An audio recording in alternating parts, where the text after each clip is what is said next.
everybody. Welcome to a special episode of Friends Talking Nerdy. This is Tim Jousma, and with me I have the holiest of holies. I have the Reverend Tracy. How are you doing for the second time? Still doing about as well as the first time. Pretty open on our regular show about dealing with some anxiety this week, because I believe we should talk about these things, because you know what? More people deal with this shit than you probably realize. So I'll mention it here too. Yeah, I mean, just to be honest, dealt with that, dealing with it, but doing okay. How about you? In the same boat, in the same boat. Thank goodness there is weed. Yes, yes, it is. The THC and CBD products have definitely rocked the world of those dealing with anxiety and maladies of such, anxiety, depression, stuff like that. So, great Oh man. stuff. Yeah, I bought some Syrup the other day. It's like 1,000 milligrams of THC, I think, in there, like a 1-to-1 ratio, and that was really good. Well, what I've actually been impressed with is now, like, there's a little bit more people out there with an interest in going, THC free for people who like can't do that. And Mhm. now you can just get gel caps of CBD and just like make it part of your day. So you can just keep that even, which is super freaking cool. But you know, And there are a lot of drinks out there now. Like the gas station at the end of the block here has just like a CBD cola. Just they sell with the other colas out there. So, yep, for anxiety, for minor physical ailments or something like that, CBD is great to have. If exactly. much more healthier too than something like ibuprofen or whatever. I mean, people not that ibuprofen in and of itself is bad, but people do tend to take a lot more of that than they should. So, Yes. but we are here today to talk all things episode 4, season 4 of Big Mouth. This week we're going to talk about Cafeteria Girls. Now, what is your overall spoilery impression of this episode? I actually had a lot under the like and not a lot under the dislike. So I think it was a pretty good episode. I kind of liked the reintroduction back into going to school. I had mentioned last time that, we were saying goodbye to certain characters because they were going to be done with camp. And we Mm-hmm. left off with the Anxitos following them in the school bus, very representative as they went back from summer break. So this is that episode of tiptoeing right back into school. What about you? Anything overall you want to say that doesn't spoil our positives and negatives? Yeah, overall, I wasn't impressed with this episode. There were some good parts, of course, but just this was one that I was glad it was over. The Cafeteria Girls, as the title implies, just wow, I hated them. Cafeteria girls, kisses off the menu. Come on, they had a catchy song. No, actually, the song was really short and annoying. It was very, like, Yeah. out of time, too. Like, why would a show have that type of theme song nowadays? But, like, that was very much, very old school they went with the Cafeteria Girls song. But I don't know, because I don't watch, like, a lot of the kids shows. Like, they're a little too lame for me. Like, yeah, they get a little stereotypy, and then I'm like, nah, jocks Oh, aren't all dumb. I So, yeah, I mean, I was watching this documentary on YouTube. It turns out that you ever watched that show in the 80s, Head of the Class? oh no, I don't think so. Okay. Well, there was a character on the show, a student, kind of big huskier guy. That guy from that show ended up producing a lot in the 90s, a lot of Nickelodeon's teen shows like Carly, iCarly, or some, stupid stuff like that. But there's like a lot of gross stuff that happens in that industry, and Oh just really? yeah, just like they were saying, like this guy who was on the head of the show class has like a thing for feet, and then they like showed clips from like all of his shows where they had like the young like 13-year-old girls like with their feet out, all just showing into the camera all the time, and it was just gross and just guys suck. Guys are the fucking worst, you know. Yeah, but I mean, that's what's kind of funny. Like, speaking of like guys being kind of the worst, it's like there is a little bit of that to this episode, because there were some themes in there that I didn't like. It's not that they were bad, because in a way, I think some of the stuff they talked about was good at the end of the day, especially with the cafeteria girls, like, because we did kind of have two main storylines, well, kind of three, if you want to count it, Lola and Jay. You had Nick and Andrew and everybody coupling up, Jesse in the city, and then Lola and Jay. And You sound you can so tell they happy don't. talking about that. Yeah. You can tell I don't have a lot. They don't have a lot of the positives, but I did end up. I found something positive to say about those two, so I was proud of myself in this practice I try to have. I'm trying to have something nice to say. So, but yeah, is it my favorite episode when I tell people to start with it? No. Do I love some of the stuff they covered? And I'll get into that. Totally think there were some commentaries on our socialness society that were totally worth getting into on this one. But then the rest of the storyline was just kind of, Yep. yeah. Well, let's start off with the positives. What would you say are the most positive parts of this episode? All right. So breaking it up like I like to do because I like to organize things. We've got Nick and Andrew and everybody coupling up.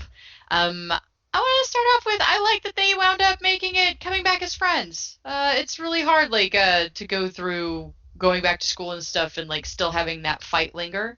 So I thought it was really great how things panned out that they got to go in and being them.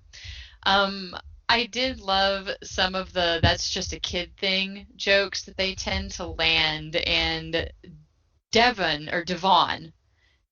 actually had like a really funny line that like I like it when they just sneak it in there because it's a joke. It's like a dad joke almost. Like you don't expect to find it funny, but it's just chuckle worthy. But I Right. loved when they were interviewing about like the honeymoon or the vacation they took as a married couple, which side note, that's still a weird story that they got married um, with his child bride. But the line where he goes, I ate a ton of cotton candy before noon and then had a major meltdown. Like, there's just something about, like, when they pepper in, like, that's such a kid thing. But a kid would never say it that way. It just Right. makes it ridiculous and funny to me because a child would never be able to just, like, say it that well. And I think that's why the humor works. And it's nice to have good humor come from somebody other than Connie and Maury because I feel like they kind of eat up a lot of the lines. So Connie, she's great with delivery always, but I like seeing it go to some of these like not main characters, these offshoot characters. Right. Um, I really want to see how this twin girls, the Dutch girls that are cannibals, like how that's going to play out because they brought it up like a few times and now it seems like they have a victim in mind with Lump. um, so I think like kids are just gonna Oh start man. disappearing. I don't know. Like, let's keep an eye out in the background and see, because I just thought that was a funny, awkward little side. It was so out of place, but it just made me laugh, and it's made me curious, and like makes me want to pay more attention to the background Is to that see where if he anything happens. is that where he said lumpy likey too? Yeah, I think so because it was like he was talking about his little soul patch, his flavor saver, or whatever stupid man joke he made about it. Mm. And like I've actually got two girlfriends, and then they just like start openly talking about being cannibals like into the camera, which is just really funny. Um, I really loved Connie making Nick awkward about dating younger girls. And like all of her lines like making it just like creeper level. She goes like they all stay the same age. Oh, they all stay the same age. Like and everything just getting progressively creepier. And then I think it pairs really well because that happens. You cut away and some other storyline happens and they come back and like Andrew is just making it weird on a whole other creeper level, like accidentally what did he call them? He called them like a uh oh gosh. Oh God, what did they say? He just like he kept using like all the terms for like sexual predator, but not saying Oh. sexual predator. No, Like he is said what sexual predator. We're Oh, he sexual did say, predators. okay. Yeah. Or sexual predators, or like stuff like that. And like Nick going, Andrew, stop. Like, just Andrew's awkwardness just cracks me up. Um, and then you get into the actual cafeteria girl, like swiping the options, just kind of looking around the room to see who they had available. And so they start talking to them, and they're by the lockers. And Andrew and all I love awkward, okay? And that's honestly part of what makes John Mulaney so perfect for doing the voice of Andrew because a lot of John Mulaney's stand up is about how awkward he is. And Mm-hmm. so anytime Andrew has just a fantastically awkward moment, I feel John Mulaney's life coming through on the show. And so like that whole spot whenever he like tries to be really cool and like tries to hit the locker with his elbow and Oh he just yeah. like doubles over and Faye is like, if I talk to you, I'm gonna yell and I'm gonna throw up. And then there was something about Maury's like, Andrew, you're doing so well. Like with that just that whole little spot right there, I think was just like the funniest encapsulation of just awkwardness of trying to impress a girl, just going horribly wrong. So I thought that was great. Especially because in this episode, like the boys, like it just kind of becomes apparent that they're not very good dudes, and I'll talk about that more in the negatives. Like they're just kind of, they're gross Right. a little bit in this episode.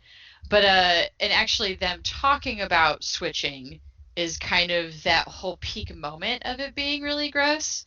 But it wound up in the positives because I liked how it played out. In the end, with the discussion of not treating all other humans like they're in your life, but recognizing that they are living, breathing humans with their own lives. Andrew at the end saying, I'm beginning to think we're not the center of the universe. And then Nick saying, I guess we have to start treating girls like they're the stars of their own show. Which is funny because, in a way, I feel like Nick is kind of douchier than Andrew. And I think those two lines also kind of show that. Because if you take it apart and be like, Andrew, I'm beginning to think we're not the center of the universe, that's actually like reflective and like kind of growing at the end, right? Mm-hmm. But Nick saying, I guess we have to start treating girls like they're the stars of their own show. Like, it kind of plays into that future version of him that's kind of a douchebag, right? Yeah. Like, that's been introduced a few times, Nick Starr. And I know he comes up more later in this season, Yeah. so this kind of starts feeding into that a bit. But yeah, like you can kind of see it early, and I don't think I noticed that the first time I watched this show. But as I was taking notes, I'm like, man, that really gives you some polarity between those two, and like how they deal with information. So just kind of going on a weird psychological deeper spot there. Right. But so watching those two grow in that moment was interesting, and I think their grossness paid out. It did. It did. But and then so the second major theme that I've got for positives is, or did you actually want to say anything about those before, or just do it like we've done, where I just kind of go into the next major theme? Yeah. Go ahead. Going Okay, cool. all of your positives. Awesome, awesome, awesome. Well, there's not too much after this, so it's really Jesse in the city. So I just have to say, poor Jessie. Like especially with her mom piling it on there in the beginning. Mm-hmm. But yeah, so she's going to this school. It's all new. All of her friends are behind, and I can relate, like to a sense. I was moved at a time that I felt was like really kind of detrimental. I was moved between the summers between fourth and fifth grade, which is awkward because it's not like you're starting a whole like middle school together or something. It was like right there, and I very much felt like I didn't have any friends. So anybody that can relate to that, I think, can relate on a level to Jessie's story that goes on with her. But yeah, like the rich school with like all the super smart girls and they're all well connected. Like they've got ridiculous last names that are hyphenated with like Kleenex and like, Yeah. name brands that you would know. Um, so that builds up and makes it worse. And I really loved like her hormone monster giving like Connie giving just totally unhelpful fucking advice, like what happens with your head sometimes when you're starting to spiral into anxiety. Like, you accomplished a lot. You put in a tampon. Like I when they're all thought. Yeah. talking, yeah, they're all talking about their summers and like all of this stuff they've done, like through these charities and all this, and like Connie's in her ear, just like you put in a tampon. I did like the introduction of Jesse's Angzito because I'm not sure. I'm trying to think back if she actually had them at camp. I don't think she did. I think this was No, when I she. think Nick only had them. Okay, me too. I think I'm Oh wait, remembering that. no, and Andrew did as well. I think with the poop. Oh, maybe the poop maybe Yeah. started with an Angzito, but I was pretty sure I was remembering correctly that this was the introduction of Angzitos to Jesse's life. Mm-hmm. And yeah, that whole digging a hole in her head during math class. Like all of the thoughts that can pile so quickly once you start experiencing that anxiety and just how overwhelming it can be. Like just word vomiting, like it just leading to her like in tears, word vomiting that she put in a tampon over the summer. And if that is not like a display of a child, like that's anxiety playing out in front of you. So if you've ever seen a kid or anybody really just say something like that in that state, like, oh yeah, that is totally the result of anxiety spiraling out of control and your body doing its best in survival mode and just not quite cracking it. Fight and flight, yeah. Yep, and now I know what that moment looks like from the outside. No. uh, but so yeah, and then it goes into her comparison scrolling social media and kind of Facebook stalking, which just talking about I understand is temptation to Facebook stalk people, especially when you feel, the comparison bug or the necessity to compare. But man, like, does it ever pay out? Like, I don't so much fall into that these days, but it does kind of show just that live, just it not working out. She's probably not friends with most of these girls she's just met. And she's like found them on Instagram and seeing that they're flying private jets. Doesn't know anything else about them, just, knows what's being presented socially. And then, yeah, that turning in right back into the anxiety and how those thoughts then pile on, right? So you've just scrolled and now you're thinking about all of this stuff. And then I just, every time that anxiety opens its mouth, it's funny because it makes everything worse. And that's just so, I don't know. I really love Depression Kitty.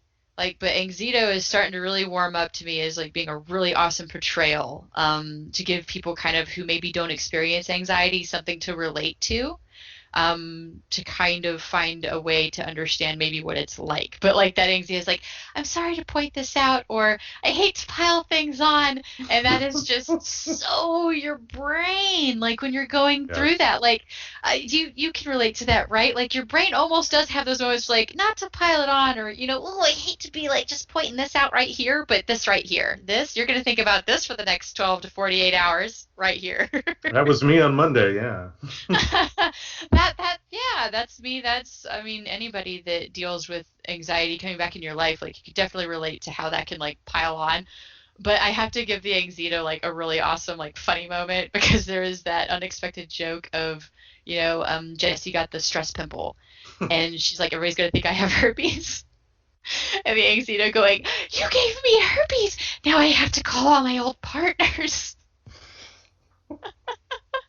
Which was just like a funny, humorous side note. And then, so the last thing is depression and anxiety going so hand in hand, being portrayed by the introduction of Depression Kitty, coming in and greeting anxiety like they were just old friends. And, them talking about, it doesn't even feel like work. We're just emotionally crippling a young woman.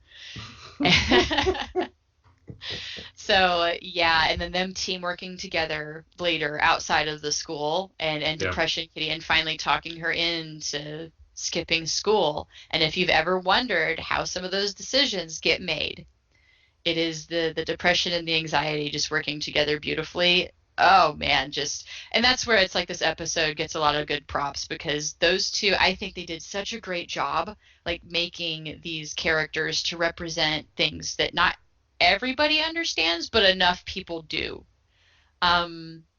Yeah, that I feel like somebody who has struggled with depression and anxiety and things like that with my life, like I would feel confident saying, just watch Big Mouth and follow the Depression Kitty and anxiety, and you might actually understand it a little bit better. Yeah, that I was going to say that too. Like the previous episodes, like especially when they surrounded Nick, the anxiety mosquitoes. I mean, that was chef's kiss. Yes. Yeah, so that was like definitely anxiety driven versus when you start experiencing anxiety as somebody who does have depression, which it's been clear that Jessie does.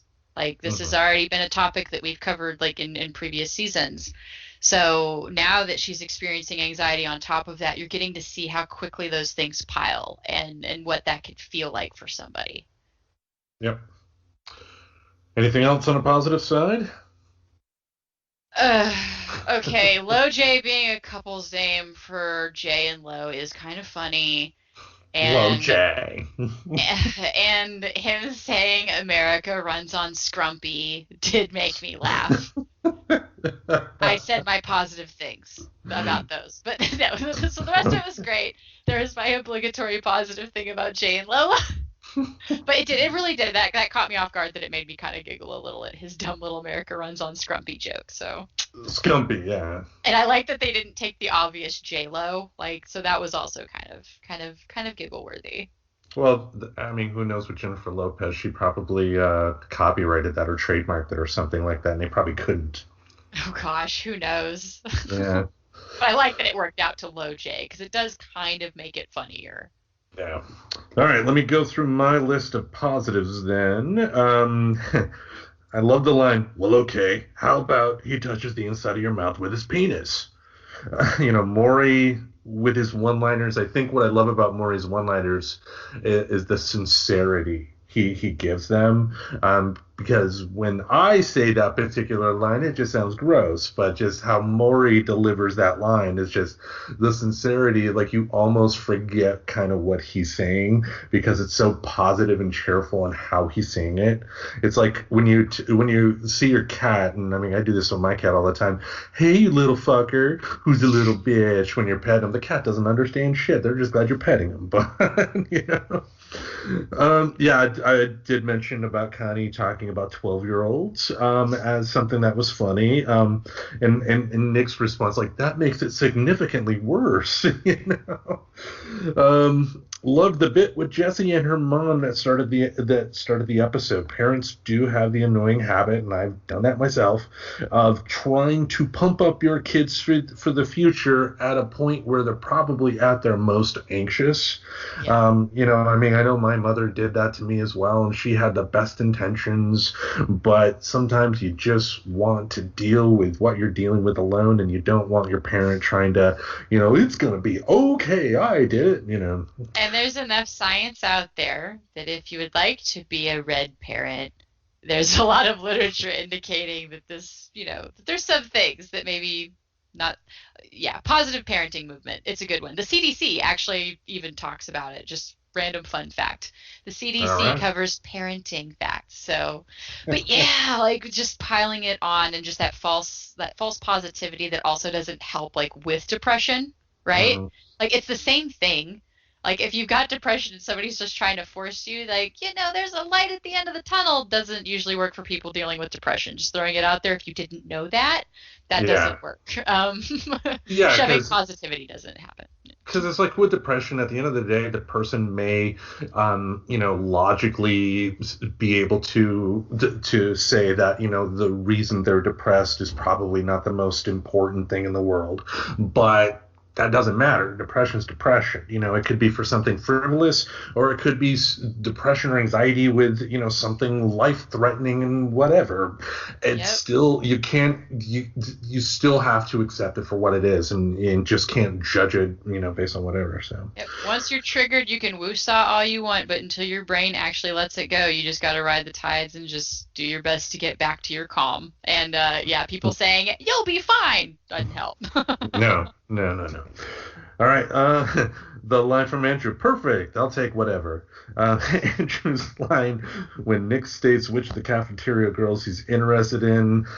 It's like it's a shitty thing for him to say, but I'm a guy. I've had that attitude before. It's just sometimes just like, hey, I'll take you come here, yay, type of deal. Yeah, it's like I don't know if that's more a testament to his self-esteem that he's like, I'll take whatever is willing to have me, or if it's that, the more of the thought that you'd have of like the guy going into the bar for the night and is just okay with whatever happens. Like, and I Yeah. wasn't super clear which way he meant that, which personally made that line funnier to me. Yeah, and who knows? I mean, because Andrew is so Andrew's He's so back and weird. forth. Yeah, He's got his like he thinks really high of himself, and then he thinks really low of himself. So kind of Well, speaking of that, I mean, I loved his line. I was just reading that raisins are dried grapes. The whole bit where he just tried to make himself sound smarter.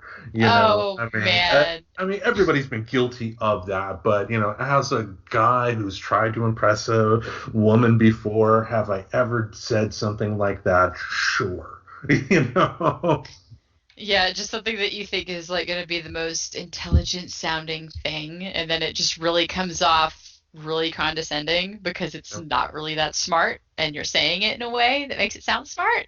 So you're accidentally talking down to somebody, even though he may not have meant to. I felt like he was being really condescending to them, like every time he opened his mouth. Yeah, he deserved what he got at the end. Let's put it that Yeah. way.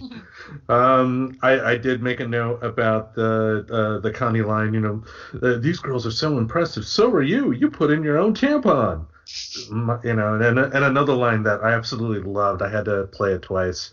Is when Connie said, "You can't do the splits. Your tampon will shoot out like a Nerf dart." Yes, because I think we could easily fill like with just Connie lines because she does. She has a lot of really good lines, and her delivery is. I personally like her delivery. So, Yeah. oh man, yeah, the Nerf dart one got me too. Yeah, just imagine like doing the splits and then thunk, shooting out, hit someone in the eye or like a big like tampon stuck in the middle of a You know wall. what? There are some ladies out there that make a very good living projectiling things out of there, and I'm sure we could like have them explain the logistics on how that might work.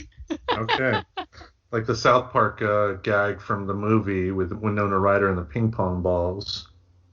She, Yeah, well, she didn't actually do that, but just the implication. But anyway, yes, but the ping pong show thing being a thing, like there are yes, that's a thing. yeah. Anyway. Just not by her, maybe. Allegedly. Who knew? I mean, she shoplifted once and dated Johnny Depp, so. All right, Andrew trying to help open the locker, but instead hurting his elbow is so relatable. Definitely been down that road before. The anxiety mosquito showing up at Jesse's school was a nice touch. Pressure increases on students the further along in school they are, so it's only natural that anxiety is going to hit more. Jay's line, America runs on Scumpy. Just, I felt like I needed to take a shower after that, but I was laughing, so that was Exactly. Yeah, there was the mixed emotion I couldn't put in writing earlier because it was like it's funny, yeah, but it was gross. Like, just dirty. Like you want to get tested after you laugh, Depression Kitty and the Anxiety Mosquito was a great touch. They would very much be friends in real life, and I loved their interactions, even though we only saw it briefly on the show. I like the detail of Jay telling Lola she shouldn't be sad because he doesn't feel she should be. It's a nice little touch that makes their ultimate fate as a couple make a lot of sense, and it's a typical guy thing to do as well. Guys want to be comforting, but they can also be condescending with that as well. It's like, it's okay. It's not that big of a deal. You shouldn't feel so. It's just, you don't tell people, or most importantly, a guy shouldn't tell a woman how to feel. Just yeah. let them feel, you know. Uh, Exactly. It's a mistake that I think everybody makes with the best of intentions. Like nobody likes being told how to feel. So mhm. anybody try like yeah, and it goes right back to the it will get better and it's like the depression in your head goes you don't fucking know what you're talking about. Like there's immediate defense when you get told how something will be for you. Right. So sometimes people react to that. So it's an interesting way to think about it. If you've ever had somebody not react well to you trying to cheer them up, maybe just investigate how you do it. And I like that these shows are maybe helping spark some of that conversation for people, I hope. Yeah, and to your point, yeah, I mean they weren't making Jay out to be a bad guy for doing what he did, but they showed the flaw in not being empathetic and not listening to somebody else and let them tell you how they feel, So Yeah. definitely definitely like that. I loved Andrew's line. Excuse me. My fuck blazer is ruined. I even think he said ruined, just how he pronounced Just yeah, how he pronounced it, that was funny, and it was a nice touch showing how fast depression can go away when you got the hots for somebody. When Jesse first meets up with Michelangelo, and then Connie rides in, as she said, on her own discharge on a surfboard. and, Yep, temporarily it is a very good distraction from depression and anxiety to get into a relationship. Which yeah, I mean, I'll mention that in yeah. my negatives because there's a thing there. But yes. Definitely a thing there, and yeah, I will get into that too. But speaking of negatives, what negatives do you have? All right. So going in my order like I like to do. Excuse me. Nick and Andrew and everybody coupling up. The masked principal. I just don't get what or why it is. Like, I don't know. It's just maybe there's something in our culture, society, social network stuff that's going on that's supposed to make this make sense. That's just the joke's not connecting to me about the masked principal game. Oh, I think that's a play off of the Masked Singer show on Fox. Right. So I've heard of that, which also just looks like It's okay. I guess that's a show. Like I'd heard of that one, but I don't get why this needed to be a subplot in Big Mouth. Like it just yeah, feels forced. So far, like it hasn't been funny. I mean, I know like technically with this review, we're on the first episode of it being introduced, but like through the season, I don't feel like it paid out. It wasn't funny. It wasn't funny from the beginning either. This was just the intro of it, and even from the beginning, I'm just like, why is this here? So I just assumed it was a joke I didn't get, but I think you're just kind of maybe confirming, or maybe people will enlighten us on our Facebook one day if there is some joke that we just don't get about it. But yeah. I don't get it. I think you could have cut all of that out, and it wouldn't have made any difference to the show. um, so this isn't really a negative thing about the Andrew story, but really didn't fit under positive either. Andrew and Nick are kind of skeezy little jerks. Their comments, how they talk in such a condescending way to the girls, talking about grading on a curve as they waited for them, like just yeah, like so it's negative because it wasn't my favorite thing to learn, but in a way it's kind of nice to have them start to solidify some of these characters because they are literally growing children. So you're watching these kids and these early things happening and how it turns them into adults later, and it becomes really clear, later on when we get more into like Nick's character and especially Nick Starr when he comes up Mhm. again, because he's come up in the past as being that one that wound up alone with the Andrew bot or whatever. But like that was in a prior season, so that shouldn't be a spoiler to be in existence. Um, but like I liked it that it ended with Izzy saying it like it was, "You guys are totally gross and everybody knows it." And I feel like this episode kind of sealed them being gross for me.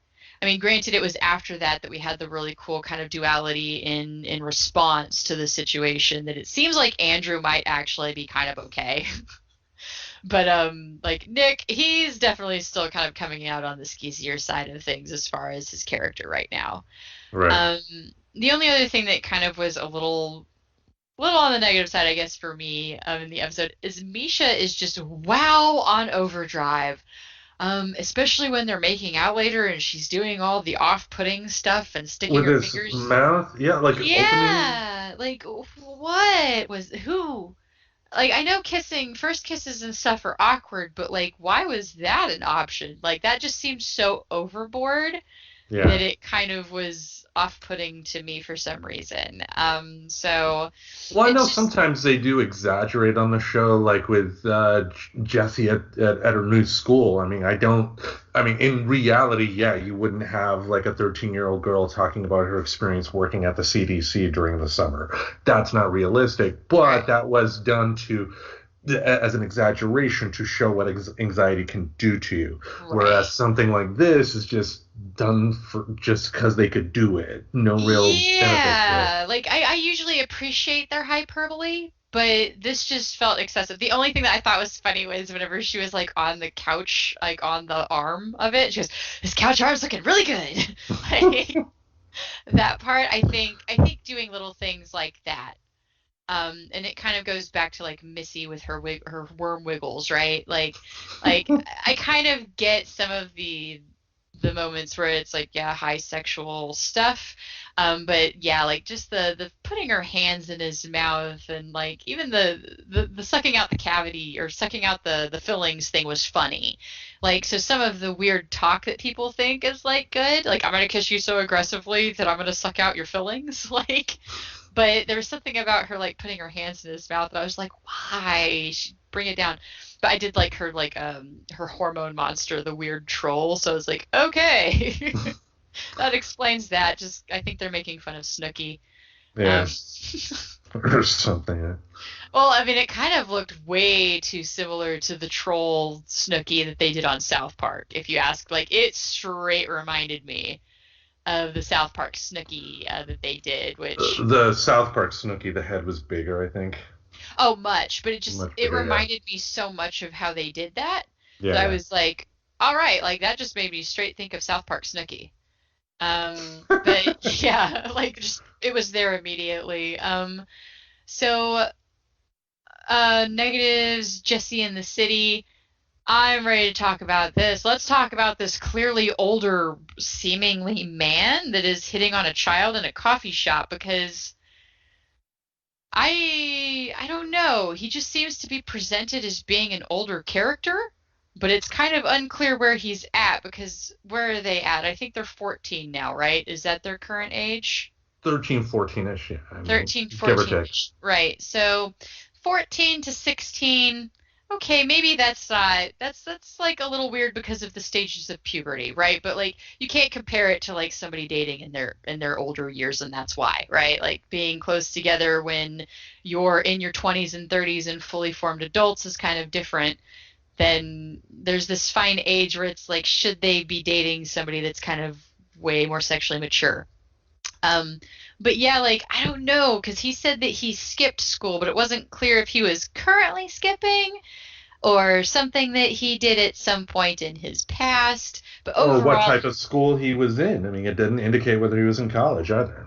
Exactly. So I don't know. I kind of have my skepticals up on this character doing this watch through as we review it together because I do want to see if they ever did anything to indicate how old he was, because everything to me, even in some of the later episodes that I remember parts of, seems to indicate he's a much more mature man.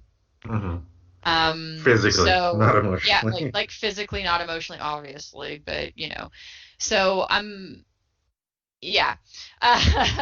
So we're hitting on some topics again where it's like I wish they were a little bit more clear on what topics they were actually addressing. Like, are we really just addressing a child that's like shirking their duties, or is there like this whole other topic that is being kind of addressed in the background? So I'm curious if that gets clarified. I don't think it did, but like I said, I want to watch it with kind of looking for that now. Nitpick glasses, yeah. Nitpick glass. Hey, because that's what I do. I'm a troubleshooting brain. I don't like to judge things super harshly. I want to investigate it and understand it. And, it's my curse, I guess, to want to understand things and people and motives. But so on the last storyline, LoJ. Lola's whiny voice was just nonstop when she was on screen, and I can take that in small doses where it can add comedic value, but because it just took up so much of it, of her talking time, it just was even more off-putting than normal for me.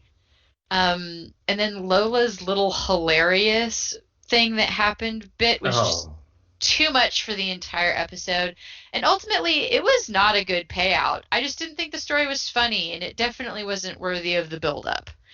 And it just, yeah, it goes back to, I think there's parts where you could just cut it out and the rest of the story could have been totally fine without it, and this is one of those. It did turn out to be really dark, what had happened. And again, it goes into kind of this weird, like, we're kind of dealing with these kids that are in clear neglect situations, and what they are finding is funny is honestly one of those things that would cause alarm if they told that story to like a counselor or a mandatory reporter.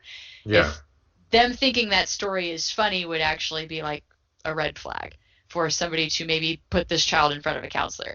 So it's just kind of me feeding that underlying, like, I'm just not digging their storyline in general. So I have a hard time finding positives with them. And all I can see is like this, like, not talking about this other issue and going back to that weird bug that I said it was kind of, starting to get behind my under my skin a little with not talking about what was going on with those kids. Yeah, and I know for this season they don't have any sort of resolution as far as acknowledging the fact that, something bad is happening in both of their households. I mean, we can only hope that it's something that's addressed in future seasons. And it is a cartoon, and there's a lot of hyperbole and a lot of exaggeration to it, but, we also got to take into account that, I mean, if a kid acted anywhere near the way Jay or Lola does in real life, I mean, the authorities would have been called in to those parents a long time ago. Yeah. For the most part. I mean, because we're hearing stuff about, like, what was that, Kellyanne Conway's daughter, dealing with a lot of horrible stuff happening to her thanks to her parents being jackasses. Yeah. And just, her parents did at least have some semblance of power. So, who knows with a situation like that. But, yeah.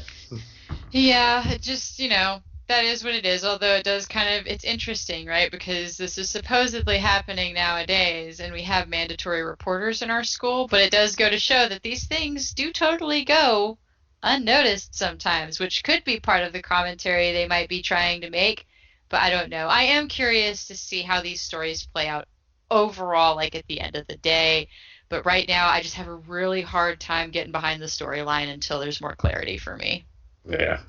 All right. I will go in with my list of most negative. I will start off with, why is Matthew continuously the most morally bankrupt character on the show? They've had some great episodes with him dealing with embracing his sexuality, as well as the whole ordeal of his coming out to his parents.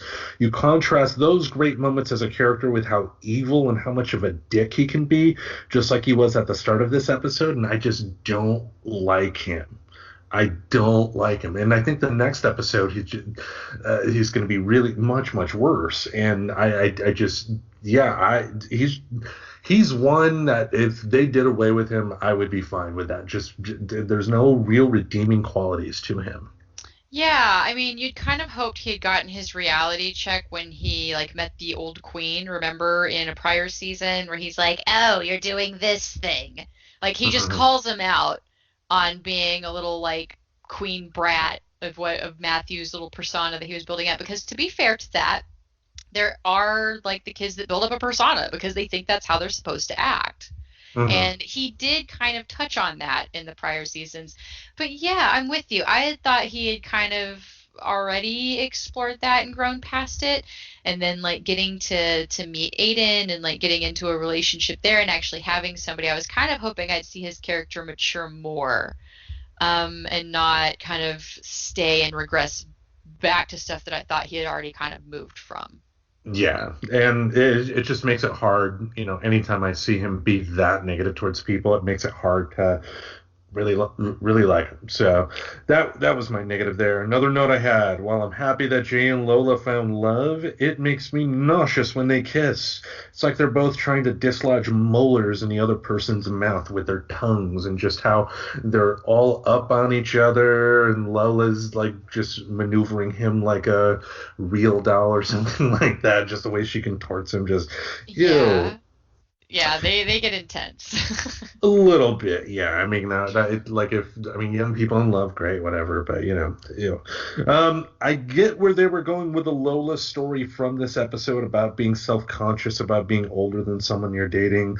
It just didn't seem realistic to me that a 13-year-old girl or 14-year-old girl would be thinking about that, especially with just a 6-month difference. Obviously, I'm not a girl, so I don't know if that's something that a 13-year-old girl would ever think of. But it just It just seemed like they were. It didn't seem realistic, and yes, Yeah. again, it's a cartoon. It's hyperbolic. It's meant to have some exaggerations, but these are also kids, and a kid would never have any sort of a thought like this. Exactly. Like it would be more realistic if she was self-conscious about being considered dumb because she got held back, right? Even though that had nothing to do with why she was held back. That Mm, seems more realistic, and I think I'm with you on this. And the way you said it, I think solidified like why. It goes back to Devon making the very kid joke, right? So adults don't make kid jokes, and the kids don't really usually make the adult level jokes. They've usually done pretty good about categorizing, the adult problems, even with having like oh, what was it with Andrew's mom, the banshee, the menopause banshee? Like they mm. do talk about some of the adult stuff, but they're usually better about leaving it with the adults rather than it feels weird because Lola's covering an adult problem. Adults are the ones that are self-conscious about older. Kids are self-conscious about dumb, about being less than, about, you're stupid. That's the things they worry about. Like, unless you're being held back grade after grade, and even then there's a point where you're just gonna not be there anymore. Well, So like you're on your own. Get maybe go take a GED test or something. Well, they've already pointed out with Lola, with her appearance as well. I mean that she's self-conscious about her appearance. Like at the beginning of the season, getting into the fight with Jay because she thought as a girl she should be on top, but Jay was stating, based on your build, it would be better if you were on the bottom.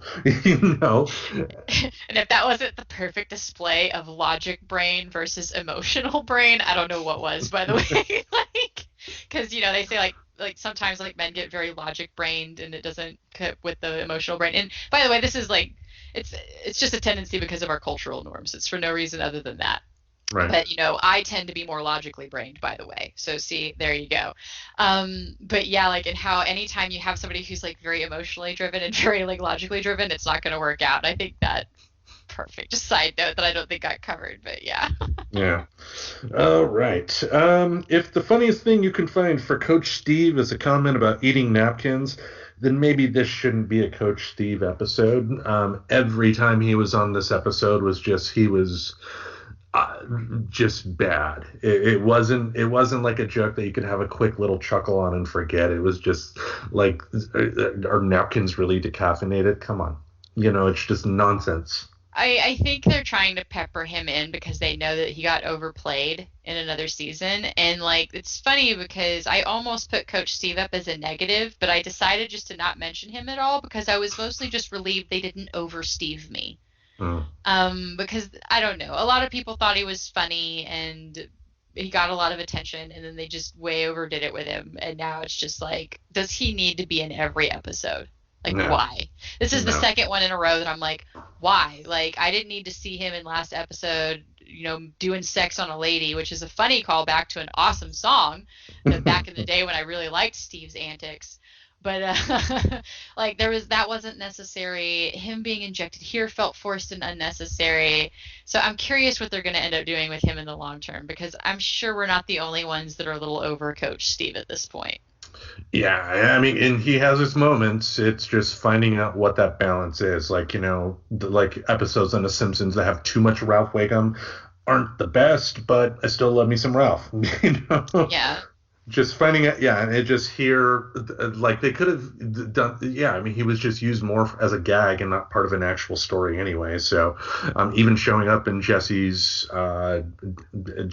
imagination when she thought she was being taken away to the funny farm or something like that, it just, Yep. eh. There we go. That was the one spot applicable. Mhm. Totally. Coach Steve showing up randomly to drive the bus. That was actually the one good use of Coach Steve. Because it like, brings her back to something relatable with somebody she knew Yeah, knows is a dummy or considered a dummy, like driving the bus. But yeah, the other two interjections I just don't yeah, think they served anything. they didn't. It was just there for a gag. Another note I had: why would Nick's father tell his teenage son Nick how many orgasms he should be giving to his date?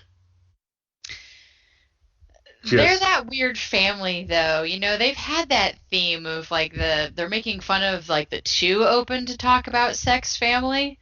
Mm-hmm. And yeah, they kind of do that. Although I did think the flapping noise whenever he, like later after like Lola like tells the story or whatever, and then it pans up and they're in the bedroom and her legs are up in the air and he's got like the little radio thing and the hair dryer, and you just hear this gross flapping noise. Yeah.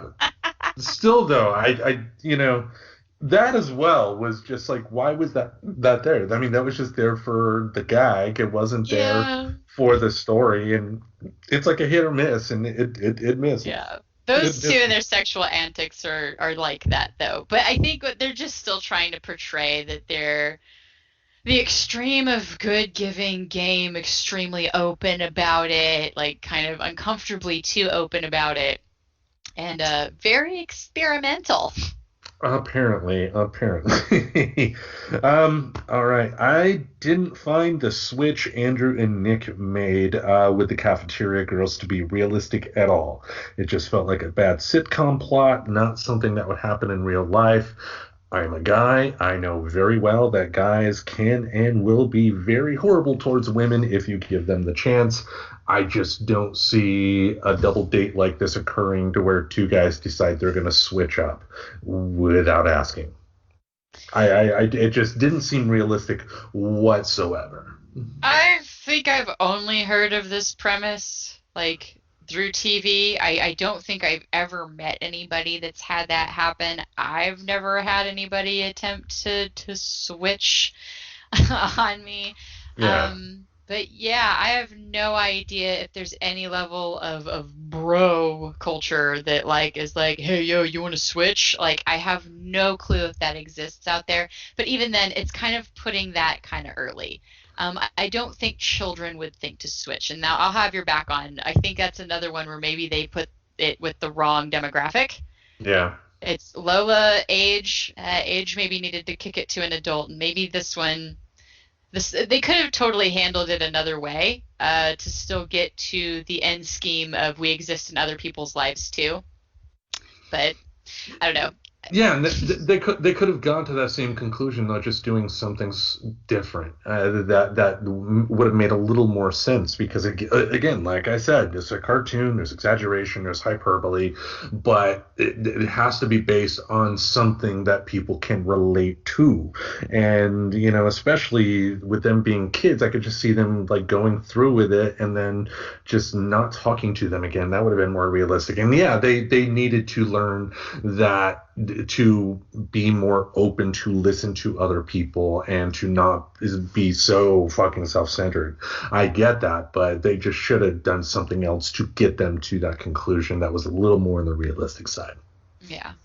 All right, last but not least, Michelangelo. I can accept that he's in college. I can also accept. I mean, at 15, I was getting into rated R films without being carded. I can accept that physically seeing somebody, you can assume what their age is and not be correct about that. But I would also think too that I don't know, just this is just weird. Yeah. Michelangelo is just because even in my 20s, if I saw a 14-year-old girl, I would like to think I would know that that's a 14-year-old girl.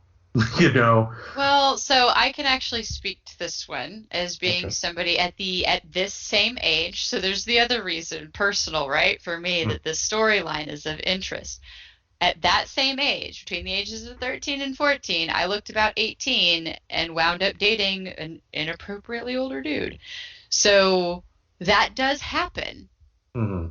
So, but he did also, like, he knew, like, you know what I mean? Like, there was a conversation, and I don't think you can get around him not knowing that Jessie is a much younger girl because she's got that blazer on, and that seems to be a well-known local school. Like, and Yeah. you don't usually use the exact same blazer for like the elementary, for the middle, and the high and stuff like that. Like, the uniform is usually specific to that school. So there were indicators there that he should know that she's younger. Yeah, and unless you're Angus Young, you're not wearing your same school uniform every single day for the rest of your life. Yeah. Yeah. But yes, he does seem like he's an older gentleman. I'm curious if the story ends up playing out even further because they do have a trend of just because you think storyline is over, it might not be. Hmm. So I am curious to see how that goes, and also watching some of these episodes with you. Mean you're going to keep a lookout for me too, I think, right? To see if we could figure out like how old he is. Yes, yes. Yeah. Because you know, on the one hand, it is important that this topic is brought up.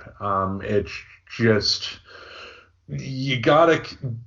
I think as the audience, we gotta hold the producers in this case of the show to a high standard in terms of how they deliver these messages, because especially when it comes to like interests like this among the sexes between such huge disparate ages, the message has to be delivered in just the right way.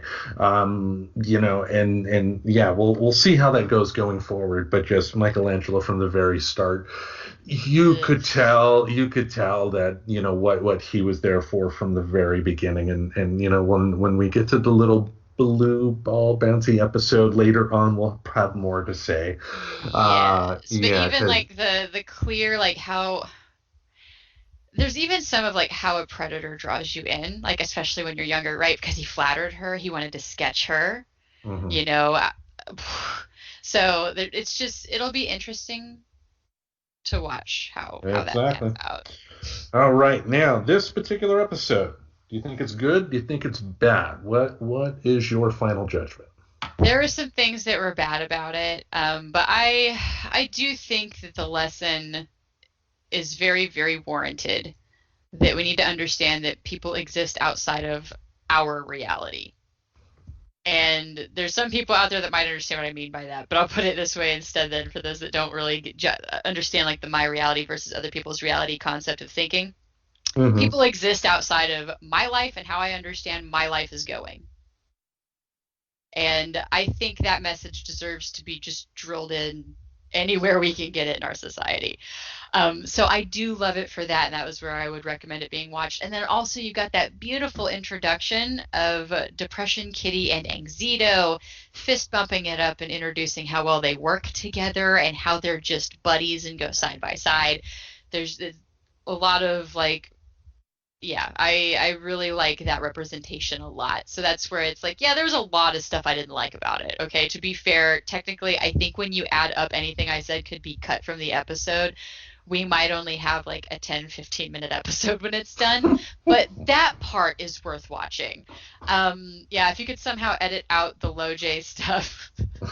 But yeah, and even Jesse talking to the older guy being part of that story does all make sense to that. So I definitely think it's worth a watch just because of some of the awareness stuff. Now, was it the funniest, best episode to like laugh it up with your buddies? No. I probably wouldn't start with this one if you're introducing them to how hilarious the show can be. There's funny moments, but I think the later that we're getting into the seasons, the more serious and deep our content's going to get. Yeah. Like, and it kind of goes to what you and I have both expressed a little bit of frustration over is, are they going to get into these topics they seem to be hinting at but not directly pointing out? But I get not wanting to start that way, so I am open to it being slow rolled. I get you're going to want to start with the super relatable by more people, which is the puberty stuff and the menopause stuff and things like that and the awkwardness of going through school. So I'm ready to see what they do with it. But yeah, I think these would be important episodes to watch, especially if they do touch those topics later with more clarity and more focus. Hopefully. Me, in terms of good or bad. When it comes to Big Mouth is not really the type of show that you can drop in on like the middle of season 3. I mean, if you're listening to us talk about Big Mouth and you haven't watched the show yet, start with season 1, episode 1, and watch throughout. They're telling a story. It's not like 80s, episodic television. The whole thing is telling one big story. As far as liking the individual episode, to your point, Tracy, yeah, I agree that there are some good points that they covered.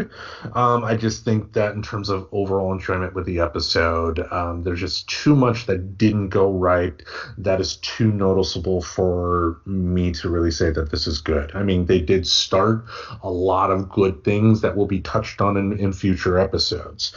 But just this individual episode, I mean, you can't. There's nothing like Siskel and Ebert, with a meh that you can do for like marketing with like a thumbs up or thumbs down. But it was just a meh episode. It had its good moments, but it's also forgettable.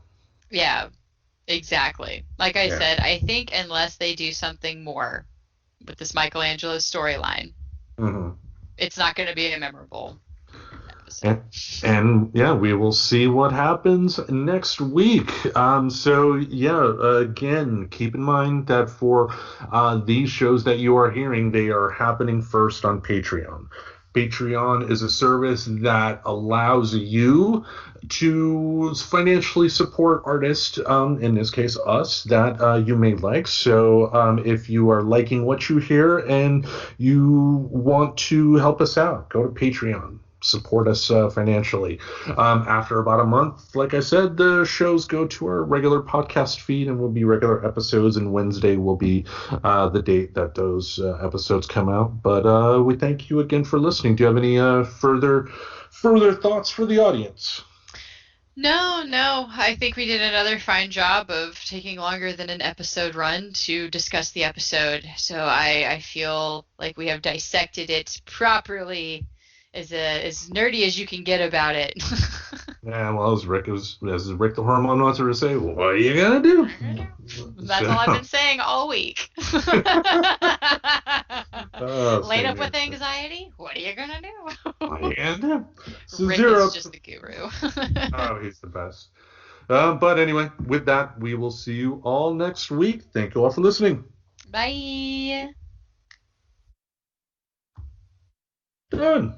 Subscribe to Friends Talking Nerdy on iTunes, the Google Play Music Store, as well as Spotify. Remember to support Friends Talking Nerdy on Patreon. Goodbye, darling.